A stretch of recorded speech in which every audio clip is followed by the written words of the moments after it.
पिछले वीडियो में हमने देखा जनजातियां कौन थी, कहां रहते थे, उनकी विशेषताएं क्या।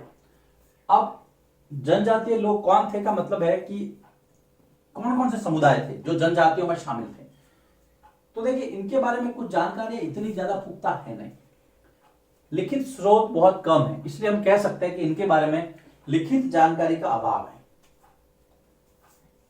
जनजातियों के बारे में सबसे पहले तो लिखित जानकारी का अभाव है, ये बात आपको ध्यान में रखनी है, ये बात हमें पता होनी चाहिए। तो लिखित नहीं है तो फिर हमें इनके बारे में पता कैसे चलता है। मौखिक, लोगों के द्वारा कही हुई, सुनी हुई या बोली हुई वो जो परंपराएं हैं, हम पीढ़ी दर पीढ़ी सुनते रहते हैं, उससे हमें पता चलता है। तो मौखिक व वाचिक परंपरा, मौखिक मतलब बोली हुई, वाचिक मौखिक व वाचिक परंपराएं जिनसे हमें इनके बारे में पता चलता है। इन्होंने भी जो अपना ज्ञान है वो पीढ़ी दर पीढ़ी, एक पीढ़ी से दूसरी पीढ़ी में बोल करके, सुना करके हस्तांतरित किया है। तो हम लिख सकते हैं कि पीढ़ी दर पीढ़ी इनकी जो विरासत है वो हस्तांतरित होती थी। पीढ़ी दर पीढ़ी जनजातीय विरासत हस्तांतरित हुई। जनजातीय विरासत का मतलब होता है वो सारा ज्ञान, वो सारी बातें, वो सारी चीजें जो एक पीढ़ी से दूसरी पीढ़ी को दी जाती है। पीढ़ी दर पीढ़ी जनजातीय विरासत इन लोगों के द्वारा हस्तांतरित की गई, और ये ज्ञान जो है वो हमारे पास छन छन करके आया है। अभी जो हमारे पास जानकारियां हैं वो लिखित कम है, बोली हुई, सुनी हुई, देखी हुई वो चीजें ज्यादा है। अगर हम इनके विभाजन की बात करें, इनके जो वितरण है नक्शे पर, भारत के नक्शे पर, या किन किन राज्यों में कौन कौन सी थी उस समय की, हम बात कर रहे 1000 वर्ष, 700 से 1700, उसके बीच की बात है।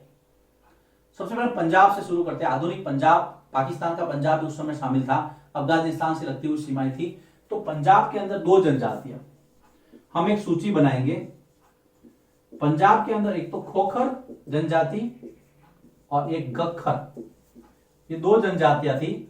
और गख्खरों में जो है, ध्यान देना, गख्खरों में एक व्यक्ति प्रसिद्ध हुआ है, कमाल खान गख्खर। कमाल खान गख्खर जो कि अकबर का मनसबदार था। मनसबदार एक पद होता है, अकबर का मनसबदार। मनसबदार एक पद होता है जो साम्राज्य में राजा के द्वारा किसी व्यक्ति को दिया जाता था, जो विशेष प्रभाव रखता था।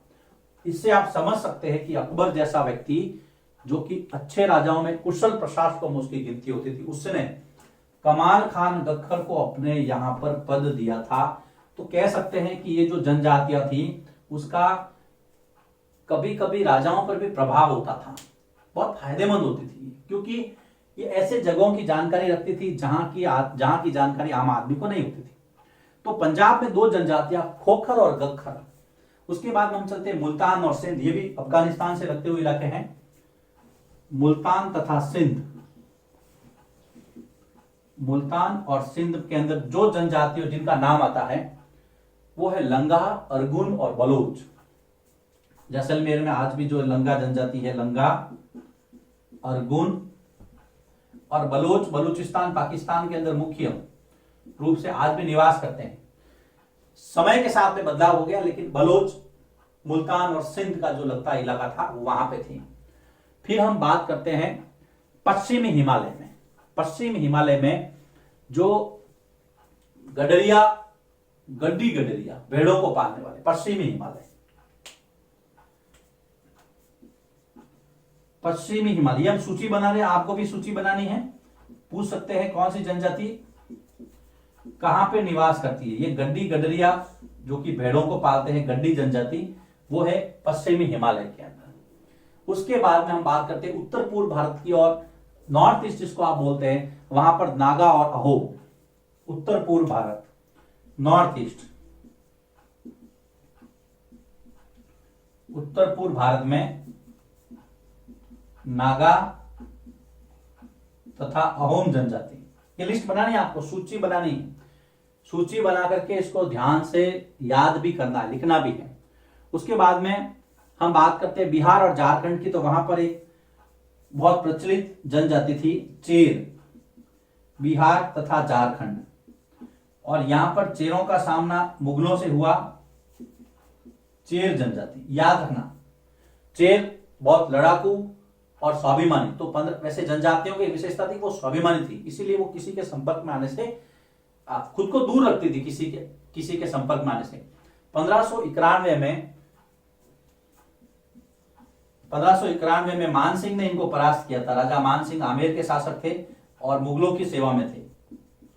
मान सिंह ने इनको परास्त किया था और मुगलों का अधिकार हो गया था यहां पर चेरों पर। याद रखना, चेर जनजाति, बिहार और झारखंड, चेर लिस्ट में इसको शामिल कर लीजिए।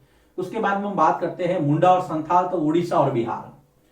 मुंडा जनजाति आप 8th क्लास में भी पढ़ेंगे। तो उड़ीसा और जो बिहार का इलाका है वहां पर मुंडा जनजाति और संथाल वर्तमान में बहुत समृद्ध जनजातियां है, ये संख्या में भी ज्यादा है। मुंडा और संथाल उड़ीसा, बिहार, झारखंड में भी ये लोग निवास करते हैं। अभी मुख्य इलाका इनका वैसे झारखंड और छोटा नागपुर का पठार माना जाता है मुंडाओं का। बिरसा मुंडा का नाम आपने सुना होगा, इसी संप्रदाय से संबंधित है। उसके बाद में हम बात करते हैं कर्नाटक के अंदर। कर्नाटक और महाराष्ट्र में कोली और बेरार। कर्नाटक और महाराष्ट्र, इसके अंदर जो जनजातियों का नाम दिया हुआ है सिलेबस में आपके, वो है कोली और बेरार। कोली और बेरार। इसके अलावा गुजरात के अंदर भी कोली का नाम आता है ना। तो आप यहां पर लिख दीजिए, इधर आ जाइए, यहां पर ले रहा हूं मैं, गुजरात में कोली। फिर आपके देखिए पश्चिमी और मध्य भारत में, पश्चिमी मतलब राजस्थान है ना, और सेंट्रल इंडिया, मध्य प्रदेश वाला इलाका जो है वहां पर भील जनजाति। राजस्थान में भीलों की संख्या है ना। भील जनजाति राजस्थान में निवास करती है। तो पश्चिमी भारत और मध्य भारत में भील जनजाति निवास करती है। उसके बाद में दक्षिण के अंदर चले तो वेतर, मारवाड़, कोरागा, ये दक्षिण भारत की जनजातियां हैं। दक्षिण भारत मतलब कर्नाटक से जो दक्षिण वाला इलाका है, मारवाड़, वेतर और कोरागा। देखिए आपको सूची बनानी है, आपको लिस्ट बनानी है और लिस्ट याद रखना है। एग्जाम में कोई भी जनजाति पूछ सकते हैं कि इसका क्षेत्र बताइए। फिर छत्तीसगढ़ में देख लीजिए, आंध्र प्रदेश के अंदर देख लीजिए, महाराष्ट्र, मध्य प्रदेश में देख लीजिए, वहां पर एक बहुत प्रसिद्ध जनजाति जिसको बाद में हम पढ़ेंगे, गौंड जनजाति। तो मध्य प्रदेश, आंध्र प्रदेश और छत्तीसगढ़। याद रखना, आपको सूची बनानी। छत्तीसगढ़ में, मध्य प्रदेश में, आंध्र प्रदेश में, यहां पर छत्तीसगढ़, यहां पर है गौंड जनजाति। तो ये जनजाति की जो सूची है वो आपको लिस्ट बनानी है।